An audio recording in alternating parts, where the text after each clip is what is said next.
Nagbabalik po ang Good Morning Kapatid. Tuwing panahon ng tag-ulan, akala ng marami ligtas na tayo mula sa init ng araw at iba pang problema sa balat. Pero alam niyo po ba na mas tumataas daw ang banta ng tigyawat, fungal infections at iritasyon sa katawan sa ganitong klima?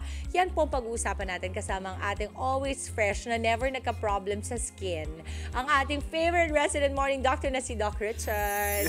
Thank you. Kamusta glass skin mo today? Nako, ha? pero good morning muna sa'yo, Mami Dames, ha? Dapat talaga glass skin tayo everyday. Pero ikaw, mas fresh ka pa talaga sa umaga. Always, everyday. And good morning din po, mga kapatid. Nako, tama ka dun sa sinabi mo, Mami Dames. Mahalaga talaga na malaman natin ang tamang skincare routine ngayong rainy season para mapanatiling malusog at ligtas at protektado ang ating balat.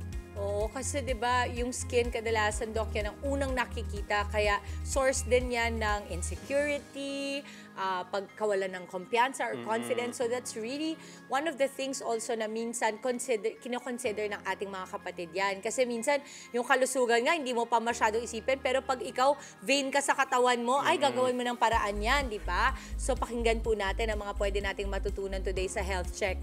Okay, Doc, simulan na natin. Ano yung pinakamadalas na skin problems na lumalabas kapag pabago-bago ang panahon, lalong-lalo na kapag tag-ulan? Ayan, kapag nagbabago kasi yung panahon, Mami Dims, mapapansin mo parang ay lumalabas na naman yung mga skin problems ko. Breakouts. Ganyan. Oo, breakouts. So karaniwan, eto yung unang-una, nandyan yung mga tigyawat o yung tinatawag nating acne. Pwede din ang mga fungal infections kagaya ng buni, hadhad o alipunga kasi gustong-gusto nilang manirahan sa mga moist environment. Pwede din magkaroon ng balakubak, dry skin sa sobrang lamig ng panahon.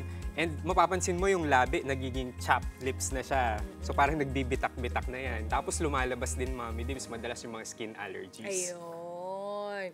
Okay, ito, Doc. Paano daw nakakaapekto ang biglaang pabago-bago ng temperatura at humidity sa balat? Ayan, so ang epekto ng pabago-bagong temperatura at humidity sa balat, Mami Dims, unang-una, kapag masyadong mainit, di ba, mapapansin mo, nagiging mas oily yung balat mo. Tapos pag nag-shift yan sa malamig na temperatura, nagiging dry naman at sensitive yung balat. So mas madali kang magkaroon ng mga rashes, mga allergies, and syempre lumalabas din yung mga skin infections kagaya ng mga fungal infections dahil na din sa pawis at kulob, yung kombinasyon na yan, di talaga maganda.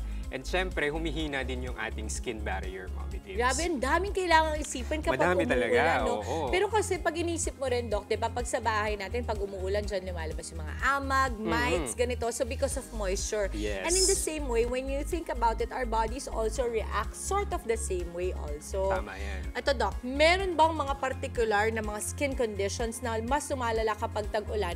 Can I just say, okay, bago mo sagutin, Doc, kasi ako, napansin ko sa akin, may eczema ako sa legs ko. Yung eczema ko na yan, na spot na yan, mas gumagrabe yan kapag tag-ulan. Meron bang Oo. connection yun? Ayan, totoo yan, Mami Dims. Pero maliban dun sa eczema, marami din talagang mga skin conditions na lumalala tuwing umuulan. So, nandyan na yung buni o yung ringworm na tinatawag. Pwede din ang hadhad o kaya jock itch. Eto, maraming merong ganito kapag umuulan dahil sumusuong sa baha.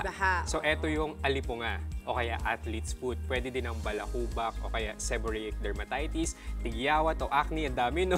Mga skin asthma, atopic dermatitis, skin infections na mula sa sugat. Lalong-lalo na kapag ikaw ay lumusong sa baha. Yes, kasi nitong huli, di ba, parang isa sa atin, parang we're saying na may sugat kailangan mag-boots kasi nga delikado. Delikado, sa leptospirosis lalo, no? Doc, ito, isa sa mga paniniwala ay hindi na raw kailangan ng sunscreen kapag maulan o makulimlim or gloomy yung weather. Totoo ba yun? Yeah, good question, Mommy Dims. Kasi akala ng ibang tao kapag gloomy or cloudy yung weather, parang, ay, hindi ko na kailangan mag-sunscreen, parang wala namang araw ganun-ganun.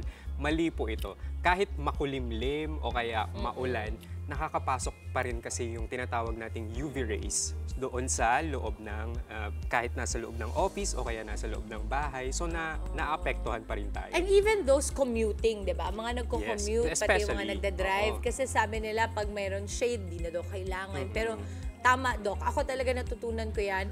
The hard way, ang daling lumabas sa mga pekas sa ating balat kapag naaarawan tayo ng grabe. Kaya dapat talaga Nagkaka-wrinkles ka ingatan. agad. Oo. Ako nga, hanggat, Mari, ayoko na lang ginagalaw yung face ko para hindi nagkaka-wrinkles. Pag natatawa ako, ganito lang, joke lang. Tipid na tipid. Oo, tipid na tipid. Kasi di ba sabi nila, pag sobrang galaw naman daw ng face mo, di ba? Totoo. Alam mo naman, Dok, matatakotin ako magpagalaw ng face. Kaya hanggat maaari, prevention is better than cure. You always say it. At Dok, may paniniwala rin daw na dahil basa at malamig ang panahon, hindi na kailangan ng moisturizer. Anong masasabi mo dyan? Kaya maling-mali din yan, Mommy Dims. Kasi kapag tag-ulan, malamig ang panahon, mas prone yung balat natin na maging dry. So kapag ganun, mas maganda na maglagay pa rin tayo ng moisturizer 2 to 3 times a day. 2 to 3 times a day. So, pasok naman pala Pasok ako na kasi pasok. 6 times a day ako naglalagay. Pwede din yan. May pagka-addict ako sa moisturizer, Doc, eh. Minsan, gel type, minsan cream, pero kadalasan oil. Kasi I like the oil on my face. Okay. Meron din daw nagsasabi, Doc, na hindi na kailangan maghugas sa mukha o katawan ng madalas dahil parang nalilinis na raw sa ulan. Alam mo, yung mga ayaw maligo, sila nagsabi nito, ha? Gusto nila ng ulan. Oo. Totoo ba yun, Doc? Ayan, maling-mali yan, Mommy Dims. Ang tubig ulan kasi, hindi siya malinis. Maduming-madumi yan. Lalong-lalo na dito sa Metro Manila. Meron tayong tinatawag na acid rain. So, madumi talaga yan. May kasamang usok, may kasamang bacteria. So, hindi talaga dapat yan i-practice. Kapag naulanan ka, maligo ka agad. Oo, napaka-importante talaga. Kasi very prone, baka magkaroon ka pa ng mga rashes, pimples, fungal infections. Ayaw naman natin ng ganun, di ba, Mommy Dims? Oh, ang ganda, Doc, kasi alam mo, ang dami nating mga nabasag na mga misconceptions. Oo. Ano daw yung pinaka-common na pagkakamali ng mga Pilipino sa pangangalaga ng kanilang balat, lalong-lalo na kapag tag-ulan? Ayan, so kapag tag-ulan, akala ng iba hindi na nila kailangan ng sunscreen. Mali po yun, maglagay pa rin tayo ng sunscreen kahit nasa loob tayo ng bahay. Tapos yung iba, hindi agad naliligo o kaya naghuhugas pagkatapos mabasa ng ulan. Maling-mali din po yun. Tapos yung iba, nagsusuot din ng basang damit. O kaya yung mga medyas na basang-basa kapag naulanan sila, sinusuot pa rin nila ng matagal. Ayan, very prone yan sa athlete's foot. Marami rin hindi gumagamit ng moisturizer. Tapos eto, naghihiraman sila ng tuwalya, sinelas o sapatos. Hindi po sa lahat ng pagkakataon, sharing is caring. Hindi po dito. Dapat isipin nyo ang mga tuwalya, sapatos, sinelas, yan ay parang toothbrush. Yes, diba, no? personal na gamit. Hindi dapat pinapahiram. Tapos yung iba, nagpupuyat din. Minsan sabi nila, ay hindi ko naman kailangan ng tubig. Mali po yun. Uminom pa rin tayo ng maraming tubig. Alam niyo mga kapatid, kung meron akong natutunan sa tagal kong pag-aartista, ang pag-inom ng tubig ay hindi lang nakakalinis ng katawan for toxins, pero super good for the skin. Yes, totoo yan. Oo. Doc, ito na lang. Ano yung mga best practices para mapangalagaan ang ating balat tuwing rainy season? Ayan, meron tayong tips sa ating mga kapatid, Mommy Dims, para sa healthier skin tuwing tag-ulan. Unang-una, lagi po tayong maligo at maghugas ng ating mukha. Panatilihing tuyo ang ating katawan. Gumamit pa rin po tayo ng sunscreen kahit makulimlim.